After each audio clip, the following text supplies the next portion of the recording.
Bonjour, bonsoir à tous. J'espère que vous allez tous bien. Bienvenue sur Contrôle Pass. Aujourd'hui, nous allons rapidement développer la finale de la Ligue des Champions Inter-PSG. Donc, pour ce faire, je reçois aujourd'hui Anissé, notre intervenant habituel, et ensuite un nouvel intervenant qui est Jaurès. Anissé, comment vas-tu? Je vais bien chez toi. Ça va très bien. Jaurès, c'est comment? Ça va, c'est un plaisir pour moi de partager l'émission avec vous. En tout cas, merci beaucoup, merci beaucoup. Déjà, première impression, qu'est-ce que vous avez pensé de cette finale décevante, Anissé? Pourquoi décevante déjà? Pourquoi décevante? Non, décevante parce que nous qui aimons le football, on aimerait avoir disons, de l'adversité, voilà, que l'Inter ne se fasse pas laminer comme ça tout de suite. Non, mais après, moi, je suis pas d'accord avec le mot bon, quand tu dis décevant, parce que je pense que si c'était le Barça, par exemple, qui avait gagné 5-0, on serait dit, il domine, le reste aussi serait content. Non, non, Donc, mais moi, j'aurais pas dit ça en tout cas. Moi, j'aurais pas dit ça. bon, c'est vrai que, étant des amoureux de football, on aurait aimé voir en tout cas beaucoup plus d'adversité, l'Inter beaucoup plus convaincant, en tout cas dans ce match-là. Après, le PSG aussi a le mérite d'avoir posé un moment de problème à l'Inter, de les avoir posé dès le début très haut, qui les empêchait de développer leur jeu. Mais oui, je te rejoins plus ou moins pour dire que voilà, on aurait aimé en tout cas vivre un match de folie. Après, je suis content pour le PSG parce que ça fait des années en tout cas qu'ils courent derrière ce trophée-là. Et enfin, en tout cas, ils ont pu soulever cette coupe aux grandes oreilles. Jaurès, et toi, on en parlait tout à l'heure, là, on était alignés du fait que cette finale était décevante à regarder. Effectivement, comme je te disais tout à l'heure, je pense vraiment que la finale a été décevante dans la mesure où l'Inter s'est résilié face à cette équipe de Paris qui a eu le mérite d'être disciplinée quand même. Je pense qu'ils auraient pu nous proposer quelque chose d'autre face à cette équipe, vu qu'ils ont été menés et ils sont allés à la mi-temps. Et revenant après la mi-temps, ils ont pris plus de buts que la mi-temps précédente. Donc je pense que l'Inter aurait dû proposer un autre style de jeu et ne pas être fixé sur ce qu'ils se sont préparés, ce qu'ils ont préparé depuis le début de ce match et depuis le début de la compétition, parce qu'on a vu qu'ils ont repris en place le système qui a fonctionné face au Barça et face aux équipes précédentes. D'accord. Est-ce que quand tu fonctionnes comme ça depuis la saison a commencé, est-ce que à la finale, tu te dis, je vais essayer de m'adapter, par exemple, à l'équipe adverse? Est-ce que c'est pas dangereux? Je pose la question à Non, Jaurès. non, pas tout à fait. En réalité, ils viennent avec de bonnes intentions. Ils savent qu'ils sont la meilleure défense d'Europe. On va partir sur une défense, un jeu long, déviation, et puis on se retrouve devant les buts. Ça fonctionne face au Barça. Le Barça s'allie au niveau du milieu de terrain. Mais tu as une équipe de Paris qui est tellement préparée. Tu vois que ça ne fonctionne pas. Tu prends un but, deux buts. Mais quand tu vas dans les vestiaires, tu reviens, tu mets en place une autre tactique. Tu ne continues pas à insister sur ce système de jeu. Mais je me dis peut-être qu'ils ont été dépassés par les événements. C'est pour ça qu'ils n'ont pas pu mettre en place le jeu. On a vu que le milieu de terrain de l'Inter ne touchait pratiquement pas de ballon. Tout le jeu était dominé par Paris. C'est le Paris qui donnait le tempo, qui donnait l'intensité quand il fallait et ralentissait le jeu quand il fallait. L'Inter était un peu une victime dans cette finale, si je peux dire. Merci. Ouais, c'est vrai, c'est vrai. Anissé, comment tu as trouvé l'organisation tactique disons, du PSG? C'est-à-dire que, par exemple, Dembélé, qui au cœur du jeu dérange n'importe quelle équipe en Europe. Comment tu les as trouvés? Oui, je pense que Dembélé, ça fait quand même plusieurs matchs qu'il essaie d'occuper ce rôle-là. Je crois que même face à Liverpool, le but où Nuno Mendes prend le ballon sur le côté ici, où il remise à Dembélé au milieu, et Dembélé d'une touche, également touche l'attaquant, une personne devant le cap pour marquer. Je pense que ça fait longtemps quand même qu'il occupe ce rôle-là. Et sur le plan tactique, on sent que le PSG s'est vraiment préparé en fait pour cette rencontre-là. Déjà, l'Inter, ils ont l'habitude de jouer en, je crois, 3-5-2 avec beaucoup plus Di Marco et puis des prises qui vont souvent rentrer et souvent également être sur le côté. Mais aujourd'hui, tu as vu que Di Marco n'a carrément plus rien faire du tout parce qu'il a été débordé sur son côté et même les deux premiers buts, carrément, il est fautif en fait sur les deux premiers buts.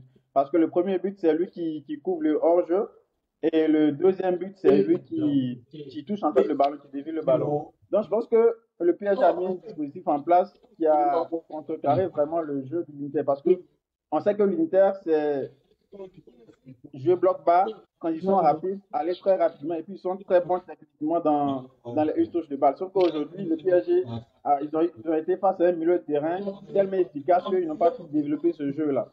Donc, pour répondre à ta question, je trouve que le PSG et Luis Enrique ont vraiment préparé ce match-là et ce qui a vraiment posé beaucoup de problèmes à l'Inter parce qu'ils n'ont pas su, en tout cas, développer leur style de jeu. Même si Marcus Thuram a été plus ou moins bon devant, mais il n'a pas eu énormément de ballons à exploiter. Je pense qu'il a été très bien pris et que le PSG, en tout cas, a su bien mettre en place un système pour contrecarrer l'Inter. Jaurès, comment tu expliques le fait que l'Inter, on les connaît, on sait que en transition rapide, ils ont une justesse technique qui leur permet, c'est-à-dire d'aller piquer là où ça fait mal. Pourquoi est-ce qu'aujourd'hui ils n'ont pas pu, ne serait-ce qu'avoir 2-3 contre-attaques pour essayer de revenir au score? Il n'y a pas grand-chose à dire. En réalité, ils n'ont pas pu toucher les joueurs clés de leur système de jeu, notamment Martinez et Mkhitaryan. Les ballons venant de là. Déjà, ils n'avaient pas le monopole de la balle.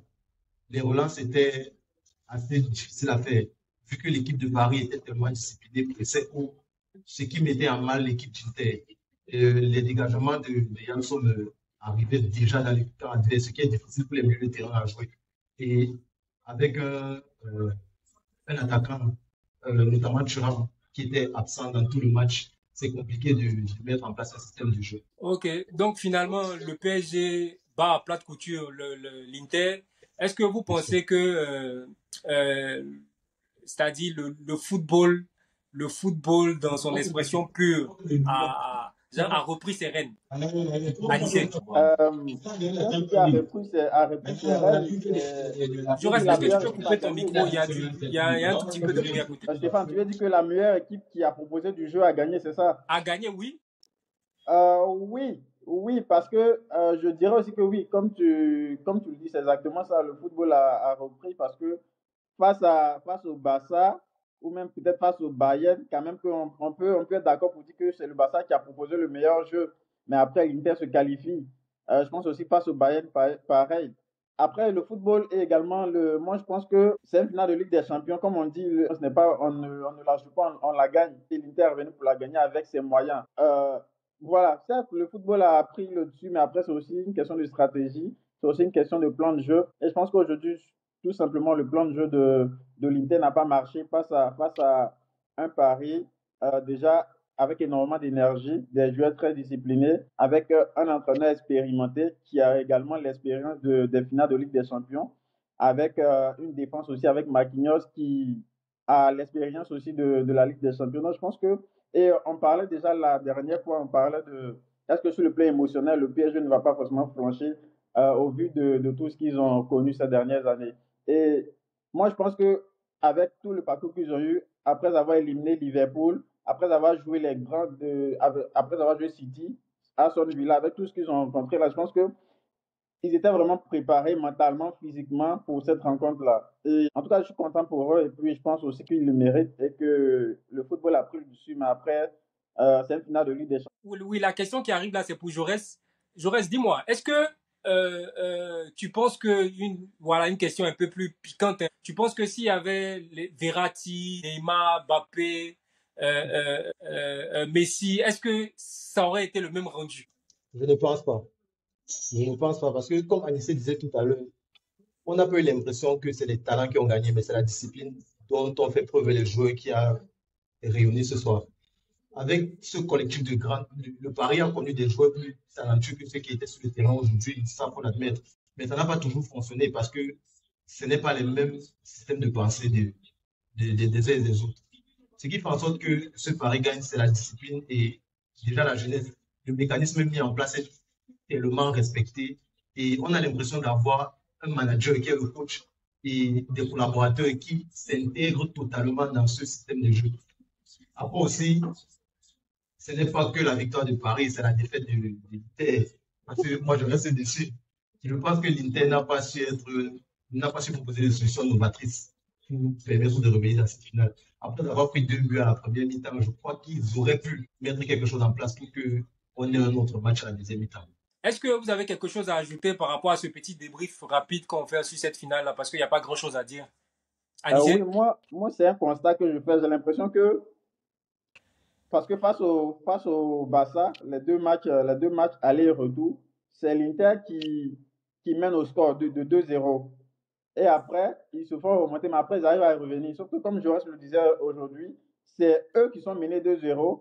Et là, ils n'arrivent pas à revenir. Je me dis aussi, euh, est-ce que ce n'est pas peut-être sur le plan physique, parce on les sentait vraiment rincés déjà. Achabi qui est carrément mort, il peut rien faire en fin de match. Est-ce que ce n'est pas peut-être sur le plan physique, ils n'ont pas assez donné sur les derniers matchs? Est-ce que sur le... En tout cas, c'est moi ma question, c'est la question que je me pose sur le plan mental, quand ils sont menés 2-0 d'entrée de jeu, ils n'arrivent pas à revenir. Sur le plan physique, je me dis, est-ce que quelque part, ils n'ont pas raté quelque chose en fait dans leur préparation de cette finale-là? C'est Je une question reste. ouverte que je laisse. En tout cas, on espère que les abonnés de Contrôle Pass pourront donner leur avis par rapport à l'ouverture que tu viens de faire. Je reste pour chuter. Pour finir, je dirais que il faut féliciter Paris qui a le mérite d'avoir travaillé pendant de nombreuses années pour arriver à ce résultat.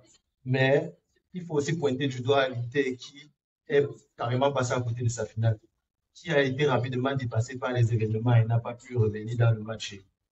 Ça nous a donné cette finale, je ne vais pas dire malheureuse, parce qu'il y a certains qui sont heureux du résultat de l'issue de cette finale. Il n'était pas attendu, ce résultat qui n'était pas attendu. 5-0, je pense, une première dans l'histoire moderne de la Ligue des Champions. D'accord, d'accord. En tout cas, vraiment, merci les gars d'avoir pu donner votre avis sur cette finale de Ligue des Champions. Et j'espère qu'on va se retrouver dans les prochains jours pour débriefer aussi des matchs qui arrivent, des matchs amicaux, parce qu'il y a une trêve internationale qui arrive.